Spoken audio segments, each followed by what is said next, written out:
The book of Judges, chapter 10, verse 1, Judges 10 and 1, Judges the 10th chapter and the first verse. Tolah the judge. After Abimelech died, God sent another judge to save the Israelites. His name was Tolah. He was the son of Puah, who was the son of Dodo.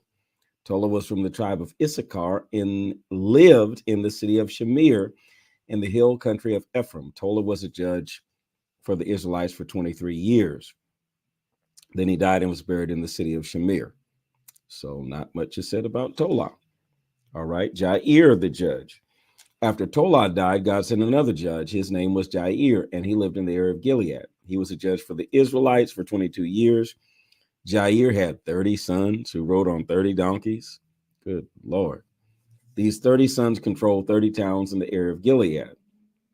These towns are called the towns of Jair to this very day. Jair died and was buried in the city of Kamun. So not much is said about him either. The Ammonites fight against Israel. Again, the Israelites did what the Lord said was wrong. They began worshiping the false gods Baal and Ashtaroth. They also worshiped the gods of the people of Aram, the gods of the people of Sidon, the gods of the Moabites, the gods of the Ammonites, and the gods of the Philistines. Surprised that Moab and Ammon is worshiping false gods because they came from Lot. That's strange. The Israelites left the Lord and stopped serving him. So the Lord became angry with the Israelites and allowed the Philistines and the Ammonites to defeat them. In that same year, those people destroyed the Israelites who lived on the east side of the Jordan River in the area of Gilead. This is the land where the Amorites had lived. The Israelites suffered for 18 years. The Ammonites then went across the Jordan River to fight against the people of Judah, Benjamin, and Ephraim. The Ammonites brought many troubles to the Israelites. So the Israelites cried to the Lord for help. They said, God, we've sinned against you. We've left our God and worshiped the false god Baal. The Lord answered the Israelites, you cried to me when the Egyptians, the Amorites, the Ammonites, and the Philistines hurt you. I saved you from these people. You cried to me when the people of Sidon, the Amalekites, and the Midianites hurt you. I also saved you from those people. But you left me and started worshiping other gods. So I refuse to save you again. You like worshiping those gods? So go call them for help. Let them save you when you're in trouble. Ooh, my goodness. But the Israelites said to the Lord, we have sinned. Do whatever you want to do to us, but please save us today. Then the Israelites threw away the foreign gods and began to worship the Lord again. So he felt sorry for them when he saw them suffering. Jephthah is chosen as a leader. The Ammonites gathered together for war. Their camp was in the area of Gilead. The Israelites gathered together. Their camp was at the city of Mizpah. The leaders of the people living in the area of Gilead said, whoever leads us in the attack against the Ammonites will become the head of all the people living in Gilead. Judges 11. Jephthah was from the tribe of Gilead. That was a tribe.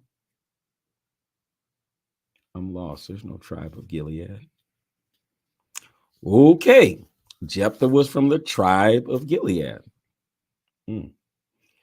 He was a strong soldier, but Jephthah, okay. He was a strong soldier. It says what it says, but Jephthah was the son of a prostitute. His father was a man named Gilead. Gilead's wife had several sons. When they grew up, they did not like Jephthah. They forced Jephthah to leave his hometown. They said to him, you will not get any of our father's property because you are the son of another woman. So Jephthah went away because of his brothers and lived in the land of Tob. In the land of Tob, some rough men began to follow Jephthah. After a time, the Ammonites fought with the Israelites. The Ammonites were fighting against Israel, so the elders in Gilead went to Jephthah. They wanted Jephthah to leave the land of Tob and come back to Gilead. The elders said to Jephthah, come and be our leader so that we can fight the Ammonites.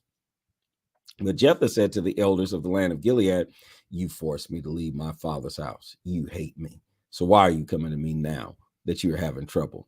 The elders from Gilead said to Jephthah, that's the reason we've come to you now. Please come with us and fight against the Ammonites. You will be the commander over all the people living in Gilead.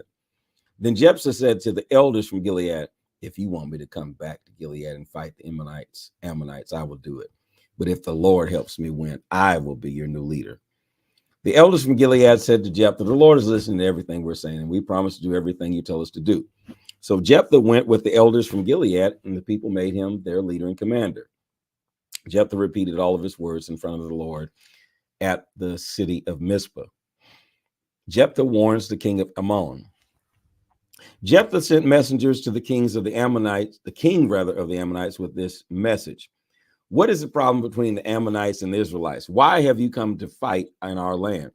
The king of the Ammonites said to the messengers of Jephthah, we are fighting Israel because the Israelites took our land when they came out from Egypt.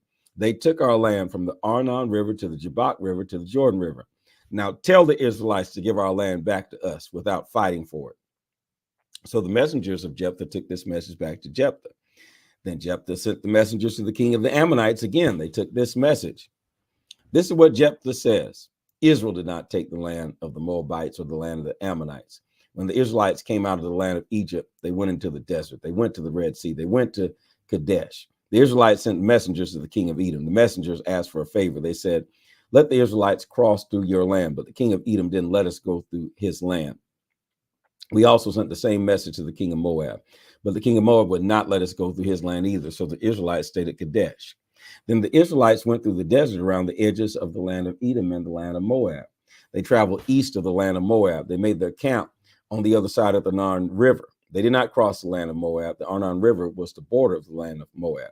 Then the Israelites sent some messengers to King Sihon of the Amorites. Sihon was the king of the city of Heshbon. The messengers asked Sihon, let the Israelites pass through your land. We want to go to our land. But King Sihon of the Amorites would not let the Israelites cross his borders. So Sihon gathered all his people and made a camp at Jahaz.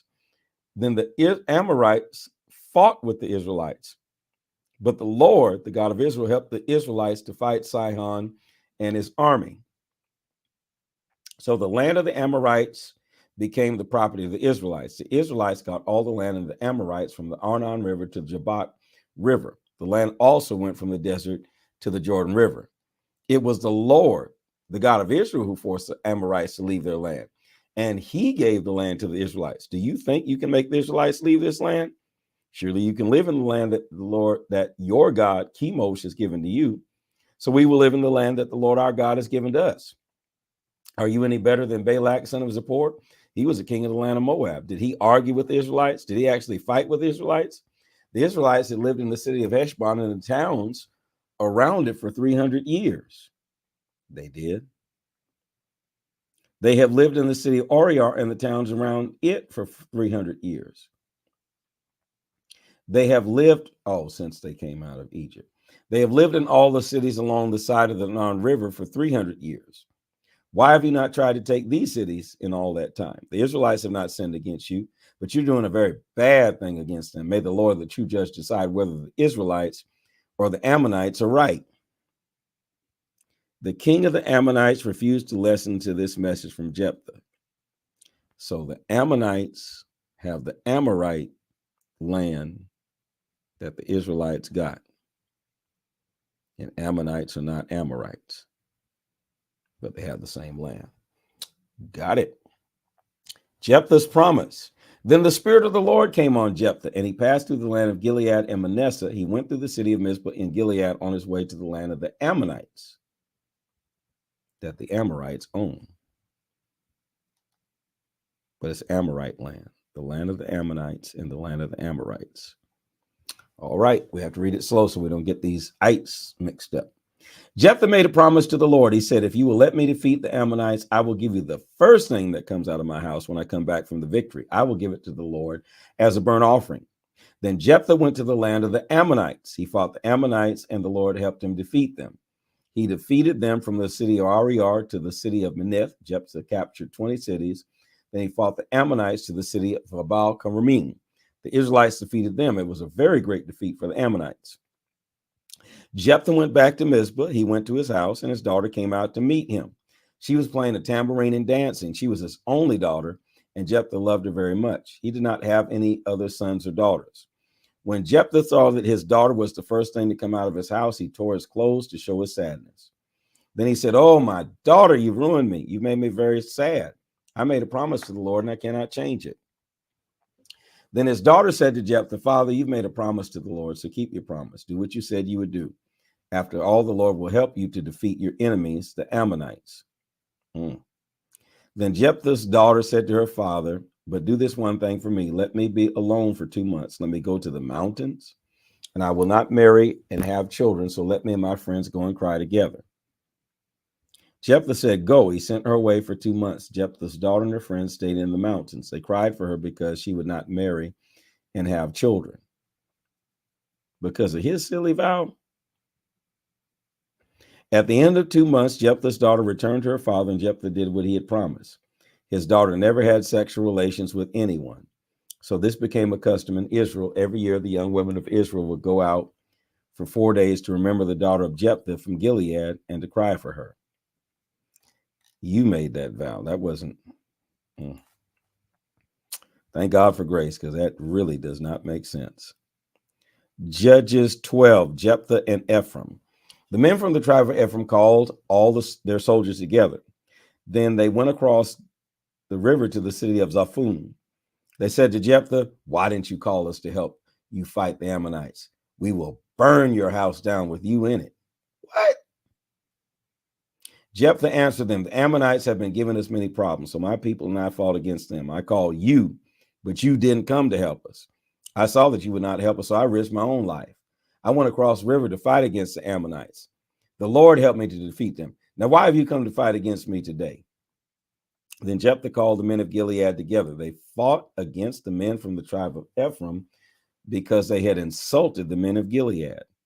They had said, you men of Gilead are nothing but survivors of the men of Ephraim. Part of you belongs to Ephraim, and part of you belongs to Manasseh. The men of Gilead defeated the men of Ephraim. So Gilead considered himself a tribe, and it was a part of Ephraim and Manasseh. Interesting. The men of Gilead captured the places where the people crossed the Jordan River. Those places led to the country of Ephraim.